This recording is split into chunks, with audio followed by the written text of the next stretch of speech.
ఎమోషన్స్‌లోనే కదండీ మరి ప్రేమ చూపించటం, లవ్ చూపించటం, ఆ! ఇష్టపడడం ఇవన్నీ ఉంటాయంటే ఉంటాయి. ఇప్పుడు నా పిల్లల మీద నాకు ఇష్టమే. ప్రేమ ఉండొచ్చు. ప్రేమకు, అటాచ్‌మెంట్‌కు భేదం ఉందని చెప్పాను గదా!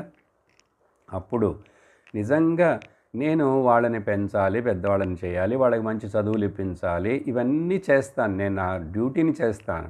కానీ వాళ్ళు నేను చెప్పినట్లుగా వింటారు. నేను చెప్పినట్లుగానే ఉంటారు ఎంతకాలమైనా. ఆ తర్వాత నాకు ముసలితనం వచ్చినప్పుడు వాళ్ళు బాగా చూసుకుంటారు.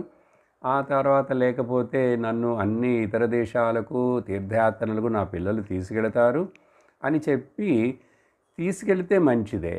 తీసుకెళ్ళకపోతే, వాళ్ళు చూడకపోతే, వాళ్ళు నిన్ను ఓల్డ్ ఏజ్‌లో ఉండని చెప్పారనుకో అప్సెట్ అవుతావా? ఆలోచించి చూద్దాం.